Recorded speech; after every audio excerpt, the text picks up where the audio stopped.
السلام عليكم ورحمة الله تعالى وبركاته.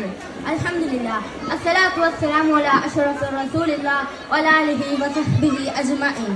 أما بعد, മഹാനായ മുത്ത് മുഹമ്മദ് മുസ്തഫ സല്ലല്ലാഹു അലൈഹി വസല്ലം തങ്ങളുടെ ജന്മദിനം കൊണ്ടാടുന്ന ഈ വേദിയിൽ രണ്ടു വാക്ക് സംസാരിക്കാൻ അനുഗ്രഹം നൽകിയത് ഞാൻ ആദ്യം തന്നെ എന്റെ നാഥനെ സ്തുതിക്കുന്നു. അൽഹംദുലില്ലാഹ്. മഹാനായ മുത്ത് മുഹമ്മദ് മുസ്തഫ സല്ലല്ലാഹു അലൈഹി വസല്ലം തങ്ങളുടെ ജന്മദിനം കൊണ്ട് അനുഗ്രഹീതമായ റബീഉൽ അവ്വൽ മാസം ഒരിക്കൽ കൂടി ഞങ്ങളിൽ വന്നെത്തി. പ്രിയമുള്ളവരെ, നബി തങ്ങൾ ജനിച്ചത് തന്നെ യതീമായിട്ടാണ്. ജനിക്കുന്നതിന് മുമ്പ് തന്നെ പിതാവ് മരണപ്പെട്ടു. 6 വയസ്സായപ്പോൾ മാതാവ് മരണപ്പെട്ടു. പിന്നെ വളർത്തി വലുതാക്കിയത് കുടുംബക്കാരാണ്.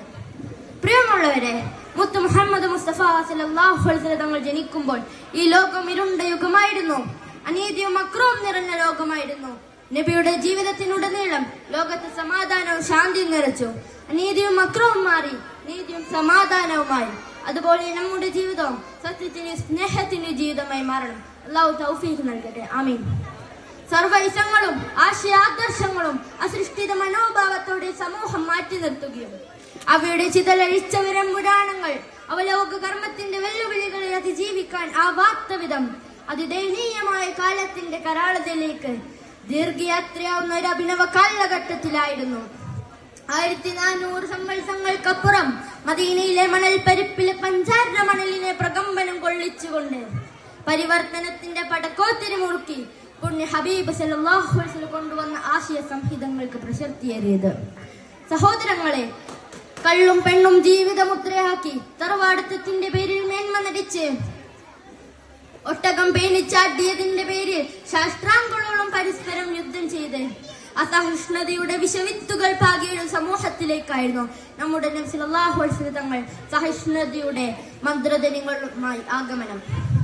പ്രിയമുള്ളവരെ, മുത്ത് മുഹമ്മദ് മുസ്തഫ സല്ലല്ലാഹു അലൈഹി വസല്ലം തങ്ങൾ പാവപ്പെട്ട പണിയെടുത്ത പണിയാളികളുടെ വിയർപ്പ് പറ്റുന്നതിന് മുമ്പ് വേതന നൽകാൻ അബൂജഹലിന്റെ രാജ്യഭവനത്തിലേക്ക് മാർച്ച് നടത്തുമ്പോൾ ചരിത്രത്തിൽ തുല്യതയില്ലാത്ത തൊഴിലാളി വിപ്ലവത്തിന്റെ മഹനീയ മുഹൂർത്തങ്ങളാണ് ചരിത്രത്തിന്റെ ചുരുൾ എഴുത്തുകളിലേക്ക് കൂട്ടിച്ചേർക്കപ്പെട്ടത്. പ്രിയമുള്ളവരെ, ആരാണ് മുത്ത് മുഹമ്മദ് മുസ്തഫ സല്ലല്ലാഹു അലൈഹി വസല്ലം തങ്ങൾ? 6-ാം നൂറ്റാണ്ടിലെ ക്രൂരരും അക്രമികളുമായിരുന്ന ഒരു ജനവിഭാഗത്തിലായിരുന്നു നമ്മുടെ നബി തങ്ങൾക്ക് നേരിടേണ്ടി വന്നത്. തന്റെ രക്തത്തിൽ പിറന്നത് പെൺകുട്ടിയാണെന്നറിഞ്ഞാൽ അവരുടെ മുഖം മുഷിയുകയും നിഷ്കളങ്കരായ ആ ചോര പൈതലിനെ ജീവനോടെ കുഴിച്ചു മൂടുകയും ചെയ്തിരുന്നു.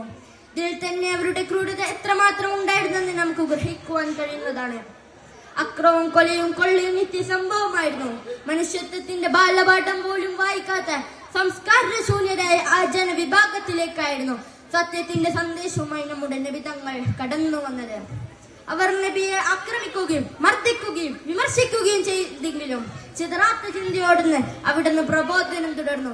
അങ്ങനെ വെറും 23 വർഷങ്ങൾ കൊണ്ട് നീതിയുടെയും ധർമ്മത്തിന്റെയും വെളിച്ചം കാണാത്ത അന്തരീക്ഷത്തിൽ ജനിച്ചു വളർന്ന ആ ഭീകര ഹൃദയങ്ങളിലേക്ക് സന്മാർഗം ചൊരിഞ്ഞുകൊടുത്തു അവരെ ലോകത്തിലെ നേതാക്കളും ജേതാക്കളുമാക്കി മാറ്റിയെടുത്തു.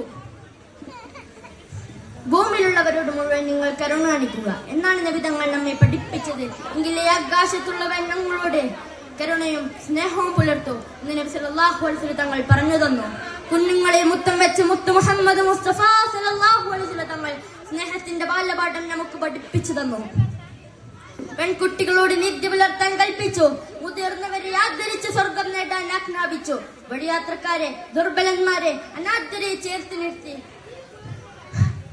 മരങ്ങളും മൃഗങ്ങളും ചെടികളും സകല ജന്തുജാലകങ്ങളും പ്രകൃതിയോടും അനാവശ്യമായി പ്രകൃതിയെ നശിപ്പിക്കരുത്. ഇഴജന്തുക്കളെ പോലും കൊന്നുകളയരുത്. എന്തിന് കടിയുറമ്പാണെങ്കിൽ പോലും അതിനെ നശിപ്പിക്കരുത്. മാതാവിന്റെ മുഖത്ത് നോക്കി ചെയ്യുന്നൊരു വാക്ക് പോലും പറയരുത്. എന്നിങ്ങനെ 1000 സ്നേഹത്തിന്റെ ബാലപാഠം നമുക്ക് മുത്ത് മുഹമ്മദ് മുസ്തഫ സല്ലല്ലാഹു അലൈഹി വസല്ലം തങ്ങൾ സമ്മാനിച്ചു. പ്രിയമുള്ളവരെ, സൃഷ്ടികളിലെ തന്നെ ഏറ്റവും വലിയ വിനയ വിസ്മയമാണ് മുത്ത് മുഹമ്മദ് മുസ്തഫ സല്ലല്ലാഹു അലൈഹി വസല്ലം തങ്ങൾ. വിനയം കൊണ്ട് ലോകം കീഴടക്കാൻ കഴിഞ്ഞ പ്രവാചകനാണ് നബി തങ്ങൾ. നബി തങ്ങളുടെ വിനയം പ്രകടമാക്കുന്ന ഏതായാലും ചില കാര്യങ്ങൾ നിങ്ങളുമായി പങ്കുവെക്കാൻ ഞാൻ ആഗ്രഹിക്കുന്നു.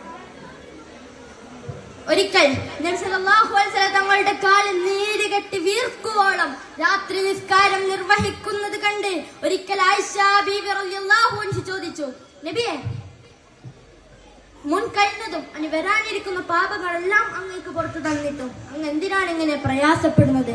അപ്പോൾ നബി സല്ലല്ലാഹു അലൈഹി വസല്ലം തങ്ങൾ ആയിഷ ബീവി റളിയല്ലാഹു അൻഹയോട് ചോദിച്ചു, അഫലാ അകൂനു അബദൻ ശകൂറ. നബിയെ, ആയിഷ ബീവി റളിയല്ലാഹു അൻഹയെ, ഞാൻ നന്ദിയുള്ള ഒരു അടിമയാവണ്ടേ എന്നായിരുന്നു നബി തങ്ങൾ പറഞ്ഞത്. തീർന്നില്ല, ബദറിലേക്കുള്ള യാത്രാവേളയിൽ 3 പേർക്കുള്ള ഏക ആശ്രയമായിരുന്നു ഒരൊട്ടകം. നബി സല്ലല്ലാഹു അലൈഹി വസല്ലം തങ്ങളും അലി റളിയല്ലാഹു അൻഹു, മസ്ഊദ് റളിയല്ലാഹു അൻഹു മാറി മാറി ഇരിക്കാനായിരുന്നു തീരുമാനം. ഇരു സ്വഹാബിമാരുടെ ഊഴമെത്തിയപ്പോൾ അവർ പറഞ്ഞു, നബിയെ, ഞങ്ങളുടെ ഊഴത്തിലും അങ്ങിരിക്കുന്നതാണ് നമുക്കിഷ്ടം. അപ്പോൾ വിനയത്തിന്റെ സ്വരൂപമായ മുത്ത് മുഹമ്മദ് മുസ്തഫ സല്ലല്ലാഹു അലൈഹി വസല്ലം തങ്ങൾ പറഞ്ഞു, ഞാൻ നിങ്ങളെക്കാൾ ആരോഗ്യവരാണ്. മാത്രമല്ല, നിങ്ങൾ ആഗ്രഹിക്കുന്നത് പോലെ ഞാനും റബ്ബിന്റെ കൂലി ആഗ്രഹിക്കുന്നു.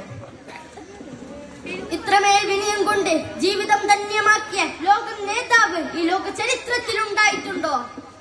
സ്വർഗീയ ഉദ്ഘാടനായിട്ട് പോലും അഹങ്കരിക്കാൻ മറ്റു പലതുണ്ടെങ്കിലും സദാ വിനയത്തോടെ അവിടുന്ന് ജീവിച്ചു. അറേബ്യൻ ലോകത്തെ കിരീടം വെക്കാത്ത സുൽത്താനായിട്ട് പോലും ചെറുകൂരയിലായിരുന്നു അവിടെ നന്ദിയിടുങ്ങിയിരുന്നത്. സഹോദരങ്ങളെ, കാലം എത്ര കഴിഞ്ഞാലും ഖദീജ ബീവി റളിയല്ലാഹു അൻഹയുടെ പേര് കേൾക്കുമ്പോൾ നമ്മുടെ നബി തങ്ങളുടെ കണ്ണ് നിറയുമായിരുന്നു. ആരുമില്ലാത്ത റസൂലിനെ ഖദീജ ഒരു ഉമ്മയായിരുന്നു. ഉപ്പയില്ലാത്ത റസൂലിനെ ഖദീജ ഒരു ഉപ്പയായിരുന്നു.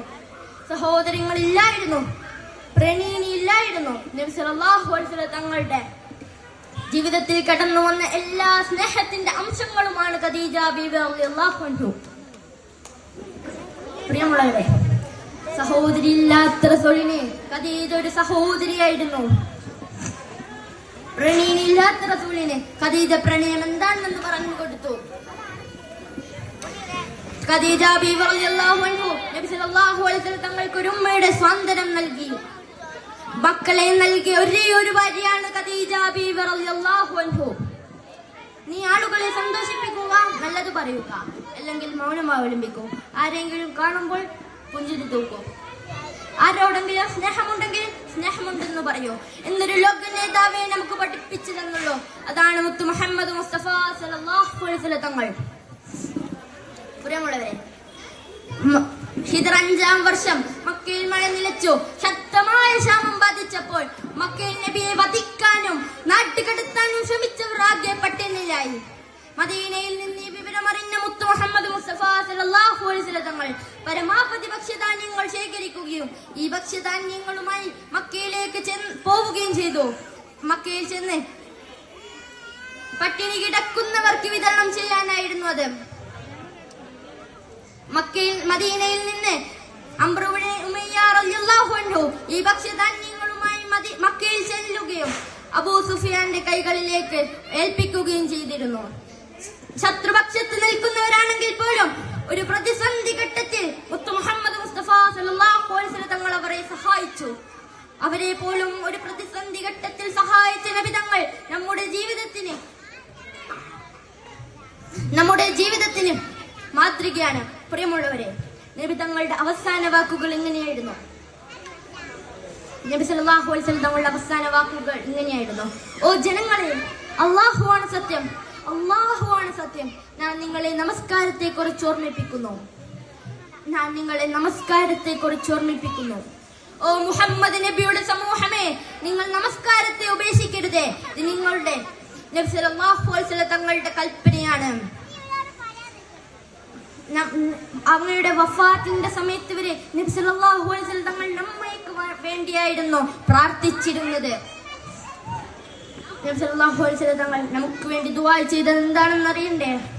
അല്ലാഹുമ്മ സക്കൽ ഫീ സകറാത്തി വഹഫഫ് ഫീ സകറാത്തി ഉമ്മത്തി. അല്ലാഹുവേ, നീ എന്റെ മരണവേദന എത്ര കൂട്ടിയാലും എനിക്ക് കുഴപ്പമില്ല. എന്റെ പാപങ്ങളായ, എന്റെ സാധുക്കളായ എന്റെ ഉമ്മത്തിന് നീ മരണവേദന കുറിച്ചു കൊടുക്കണേ എന്നായിരുന്നു മുത്ത് മുഹമ്മദ് മുസ്തഫ സല്ലല്ലാഹു അലൈഹി വസല്ലം തങ്ങൾ അങ്ങയുടെ വഫാത്തിന്റെ സമയത്ത് പ്രാർത്ഥിച്ചിരുന്നത്. അതാണ് മുത്ത് മുഹമ്മദ് മുസ്തഫ സല്ലല്ലാഹു അലൈഹി വസല്ലം തങ്ങൾ. ഇത്രയും പറഞ്ഞുകൊണ്ട് ഞാൻ എന്റെ പ്രസംഗം നിർത്തുന്നു. നമ്മുടെ ജീവിതം ഇങ്ങനെ സത്യത്തിന് സ്നേഹത്തിന് ജീവിതമായി മാറണം. അല്ലാഹു തൗഫീഖ് നൽകട്ടെ. ആമീൻ. ഇൻഷാ അല്ലാഹ്. അല്ലാഹുമ്മ അഹ്സൻത അൽകി ഫഅഹ്സിൻ ഉൽകി. അള്ളാഹുവെ, നീ എൻ്റെ സൃഷ്ടിപ്പിനെ നന്നാക്കിയതുപോലെ എന്നെ നീ നന്നാക്കണമെന്ന് പറഞ്ഞുകൊണ്ട് ഞാൻ നിർത്തുന്നു. അസ്സലാമു അലൈക്കും വറഹ്മത്തുള്ളാഹി വബറകാതുഹു.